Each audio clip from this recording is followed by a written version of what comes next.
Arazwi cyane mu Rwanda hose, si ibyo gusa kuko yabaye n'icyamamare mpuzamahanga, afite ijwi ryihariye ryifuzwa na benshi, kuririmba yabigize umwuga, yaririmbye nyinshi zihindura imitima ya benshi, uwo nta wundi yitwa Bosco Nshuti. Ushobora kuba wibaza byinshi kuri uyu muhanzi, ndaje mbikubwire kuko bindaje amajoro ndi mu bushakashatsi kuri Bosco Nshuti. Ibi byose ntahandi wabisanga ni kuri TV yacu yitwa Menya Social TV Rwanda, naho ubundi njye mumva nitwa Social Jeremy, bahaye ikaze. Kwibutsa utarakora subscribe na share, aka niko kanya keza ko kubikora kugira ngo impano yacu irusheho kuzamuka n'ibyo dukora bimenyekane hose, abanyarwanda barushaho kumenya byinshi kuri twe. Kandi ikindi utaruzi nuko iyo duhaye subscribe na share uba udufashije gutera imbere. Kuko nabibabwiye, uyu munsi nabazaniye umuhanzi w'icyamamare, umusitari w'Imana ufite igikundiro kidasanzwe, ariwe Bosco Nshuti. Uyu Bosco Nshuti ni umugabo udatinze akoze ubukwe, atuye mu mujyi wa Kigali. Ikindi kandi kuri Bosco Nshuti ni umuririmbyi muri korali ikunzwe cyane mu Rwanda no hanze yarwo, ariyo yitwa Siloam Choir, ibarizwa kuri ADEPR Mukenke. Bosco kandi muri iyi korali akaba aririmbana n'ibindi byamamare muri gospel nka Jado Sinza n'abandi. Bosco kandi akaba ari n'umuririmbyi muri New Melody, groupe izwi cyane kandi ikunzwe cyane. Akaba yaragaragaye cyane mu ndirimbo yitwa Uri Imana cyangwa se Uri Mana. Indirimbo kandi akaba ari we wanayiyoboye. Bosco Nshuti benshi cyane bamumenye kandi mu ndirimbo yakunzwe n'abantu benshi yitwa Ibyo Ntunze. Ibyo ntunze ni ibyawe kandi nanjye ubwanjye ndi uwawe.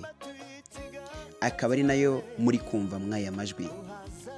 Si indirimbo gusa Bosco Nshuti yaririmbye, afite indirimbo nyinshi ntavuga ngo nzirangize uyu munsi wa none zibasobanurira. Indirimbo nyinshi yaririmbye harimo ka Uranyumva, Uri Uwanjye, Nakwitura iki, Babwire, Inkuru, Amenipitia ndetse n'izindi nyinshi cyane.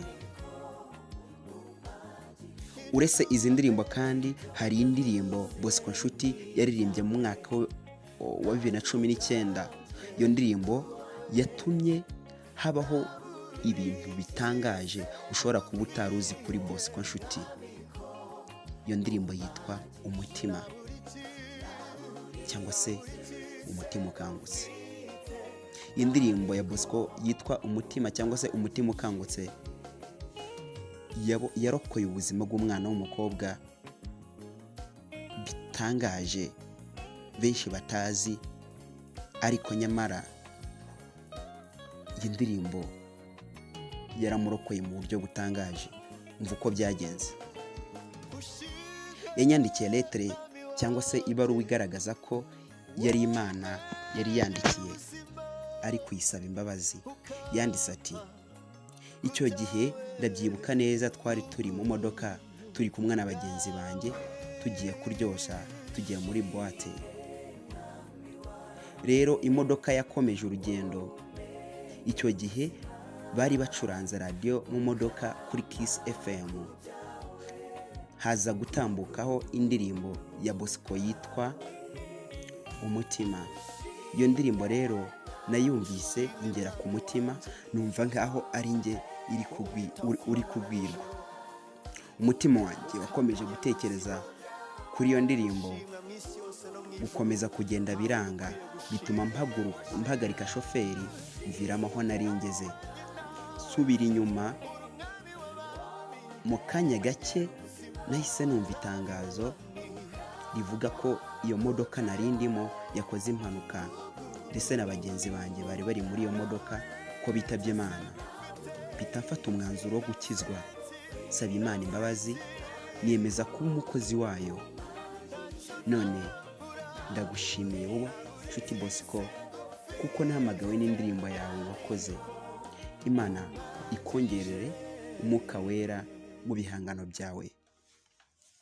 Aya ni amagambo Bosco yavugaga avuga ko ari amagambo yabwiwe n'uwo mwana w'umukobwa warokowe n'indirimbo ye. Ikindi kandi kuri Bosco Nshuti utaruzi, kugeza ubu ni umugabo ubana n'umugore we witwa Venisa, kandi ni umugore mwiza ukijijwe. Amazina ye yombi akaba yitwa Tumushime Venisa, umukobwa uvuka i Rubavu. Hari n'indirimbo Bosco Nshuti yaririmbye yitwa Alleluia, yaririmbye mu bukwe bwe na Venisa, ari kwiririmbana n'abandi basitari benshi muri gospel harimo Kajado Sinza ndetse na Joshua. Ushobora kuba wibaza uko Bosco na Venisa bahuye, umwe atuye muri Kigali undi ari uw'i Rubavu, cyangwa se ukibaza ese igihe bamaze babanye baba barabyaye umwana? Ibibazo byose n'ibindi byose bibaza kuri Nshuti Bosco ndiho ku bwawe, nzaza mbikuzaniye kimwe ku kindi. Ndagushimiye wowe umaze kumva iyi video cyangwa se umaze gutwumva no kudukurikira, ukaba wakanze subscribe ku batarayikanda. Like, comment n'ibindi byinshi bisabwa ni byiza kandi turabikunda. Ni ngombwa ko mubikora kugira ngo turebe niba ibyo dukora biba byabagezeho. Ndabashimiye, mugire ibihe byiza kuko nababwiye njye nitwa Social Jeremy. Ciao ciao. Naho twebwe twitwa Menya Social TV Rwanda. Ibihe byiza.